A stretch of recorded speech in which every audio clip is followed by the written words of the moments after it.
Hello, my little chicken nuggets. I'm back. I am sorry, it has been a minute since I have posted a chapter of the Boxcar Children, but as you know, Mrs. Blakely wasn't moving. I was in moving mode. We were in the process of moving from Florida to Washington, and that's a lot. That takes a lot of energy. We are here now, and I have Chapter 9 ready for you. Chapter 9 is video footage of my airplane ride from Florida to Washington. So you get to look at the clouds and the sky and be with me when the plane takes off and lands. You get to see some mountains, you get to see some ocean. It's pretty great. So I hope you enjoy watching my travels from Florida to Washington while listening to Chapter 9 of the Boxcar Children. I love your faces.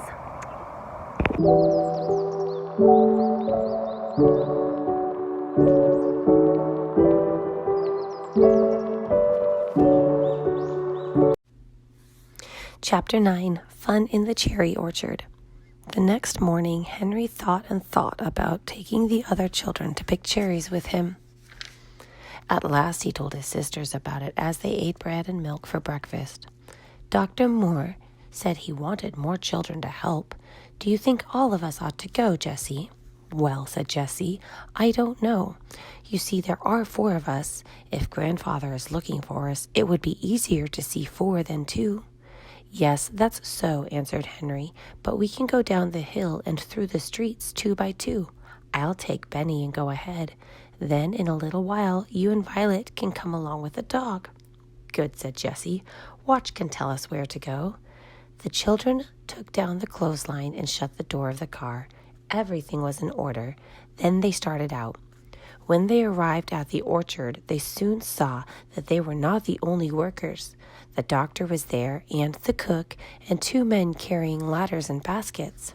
"Good morning, Henry," said Mrs. Moore. "Can you work today?"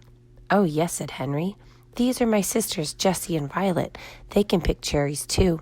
Benny is too young to climb trees, but we had to bring him." "Maybe he can carry baskets," said Dr. Moore, smiling at Benny. "You see, this is a big cherry year, and we have to work fast once we begin. Maybe he can help fill the little baskets from the big ones." "Eat all you want," said Mrs. Moore. "The cherries are beautiful this year." The children didn't eat all they wanted, but every now and then a big red cherry went into someone's mouth. Henry and the girls went up the ladders and began to pick cherries. Watch barked for a while. He did not like to have Jessie climbing the ladder. Then he sat down and looked at her up in the tree. Benny hurried here and there, carrying baskets to the pickers and eating all the cherries he wanted. Everyone in the orchard liked Benny. The doctor laughed delightedly at him, and sweet Mrs. Moore fell in love with him at once. By and by, he sat down beside her and carefully filled small baskets with cherries from the big baskets. The men laughed at the funny things Benny said, and Watch barked happily. By and by, the doctor left the orchard to make some calls. At last, Mrs. Moore said, "I never had such happy cherry pickers before. You are having such a good time out here, and I don't want to go in the house," she smiled. Mary, the cook, seemed to think the same thing, for she came again and again into the orchard. After a while, the cook went in to get dinner, but the children still picked cherries. At noon, Dr. Moore came home. "You must stay to dinner," he said to the children. "We can eat here in the orchard under the trees. Will your mother be looking for you?" When he asked this, he looked at Henry in a weird way. Henry did not know what to say, but at last Jessie said, "No, our mother and father are dead." "Then you must stay," said Mrs. Moore. "Here comes Mary." The cook put a table under the trees, and they all sat around it and ate a delicious dinner.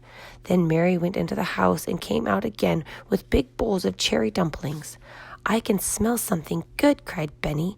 "Is it cherries?" "Yes, my little dear," said Mary. "Cherry dumplings. The cherries are cooked in the dumplings." Benny ate his cherry dumpling and then went to sleep with the dog for a pillow. But Henry and Jessie and Violet began to work again. Mrs. Moore looked out into the window at them. "Just see how those children work," she said to Dr. Moore. "And they are so polite, too. I wonder who they are." Dr. Moore said nothing. After a while, he went out to the orchard.